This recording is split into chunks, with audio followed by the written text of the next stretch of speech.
আচ্ছা, আপনাদের সাথে কি কখনো হয়েছে যে কোনো অনুষ্ঠানের জন্য কোনো শাড়ি কিনেছেন কিন্তু শাড়িটা শাড়ি হিসেবে পরতে আর ইচ্ছা হচ্ছে না, তাই লেহেঙ্গা বা অন্য কোনো আউটফিট বানিয়ে নিয়েছেন? আমার সাথে কিন্তু এমন হয়েছে। আমার কৃষকের অন্নপ্রাশনের জন্য যে শাড়িটা নিয়েছিলাম, শাড়িটি আমার শাড়ি হিসেবে পরতে ইচ্ছা হচ্ছে না।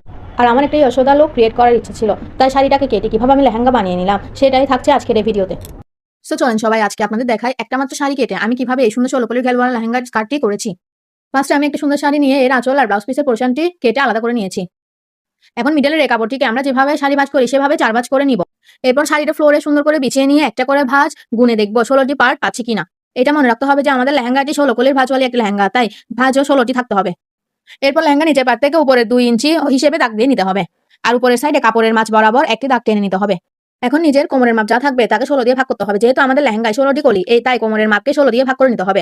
আমার কোমরের মাপ 32 ইঞ্চি, তাই 16 দিয়ে ভাগ করলে আসছে 2 ইঞ্চি। সাথে সেলাইয়ের জন্য হাফ ইঞ্চি রেখে মিডল পয়েন্টের দুই পাশে 2.5 ইঞ্চি করে দাগ দিয়ে মিডল পয়েন্টের বাম ও ডান সাইডে 2.5 ইঞ্চি করে মোট 5 ইঞ্চি দাগ দিয়ে নিতে হবে।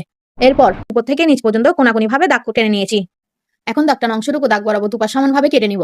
এখন কলিগুলো জয়েন্ট করে দেখবো কাটার পর এর আউটলুকটি কেমন এসেছে। এই দেখেন লেহেঙ্গাটি এভাবে সাজিয়ে নিলে কত সুন্দর লাগছে, এটা মেক করার পর আরো অনেক সুন্দর লাগবে। এখন লেহেঙ্গার আস্তরের কাপড়টি কেটে নিব। আস্তরের জন্য 3 গজ কাপড় নিয়ে নিয়েছি। কাপড়টিকে ফার্স্টে 1 ভাঁজ করে এরপর কোনাকুনি ভাবে ভাঁজ করে নিয়েছি। কাপড়টি আমি আমার কোমর 32 ধরে লম্বা পুরোটা নিয়ে নিব। আমরা পেটিকোট প্লাজো যেভাবে কাটি ঠিক সেম ভাবে আঁচ কাপড়টি কেটে নিয়েছি। মেন কাপড় এবং আঁচ কাপড়ের কাটাকুটির কাজ শেষ করে সোজা মেশিনে গিয়ে মেন কাপড়ের কলিগুলো একটার সাথে আরেকটা জয়েন্ট করে নিব। আমি প্রত্যেকটা কলিতে রাউন্ড সেলাই 2 বার করে দিয়েছি, যাতে খুলে যাওয়ার বা সেলাই খোঁচা লেগে সেলাই উঠে যাওয়ার কোনো আশঙ্কা না থাকে।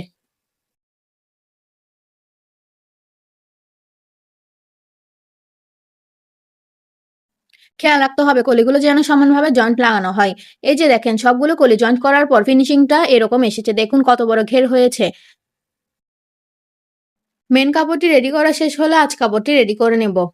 আঁচ কাপড়ে শুধু একটাই কাজ, নিচের পার্টটা একবার টুইস্ট করে সেলাই করে নেয়া। মেন কাপড়টির ঘের বেশি হওয়ায় এটি আঁচ কাপড়ের চাইতে বড় হয়ে যাচ্ছে, তাই মাঝখানে মাঝখানে কুচি বসিয়ে নিচ্ছি। কুচি দিলে লেহেঙ্গার ফিনিশিংটা সুন্দর হয়। মেন কাপড় আর আস্তর অ্যাটাচ করার পর এখন কোমরের পট্টি লাগানোর পালা। আমি পট্টির কাপড়টির উইথ রেখেছিলাম কাপড়ের কোমরের ঘের অনুযায়ী আর লেন্থ রেখেছি 5 ইঞ্চি। মেন কাপড়ের মতোই কোমরের পট্টিতে আঁচ কাপড় দিয়ে পট্টিটি সেলাই করে নিয়েছি। পট্টিটি সেলাই শেষ হলে লেহেঙ্গাতে চেইন অ্যাটাচ করে নেব। লেহেঙ্গাতে চেইন অ্যাটাচ করাটা মাস্ট বি টেকেন একটি প্রসেস, তাই লেহেঙ্গাতে চেইন অ্যাটাচ করে নিয়েছি। চেইন অ্যাটাচ করাটা আমি ইউটিউব দেখে শিখেছি। আপনাদের যদি বুঝতে কোনো অসুবিধা হয় আপনারা ইউটিউব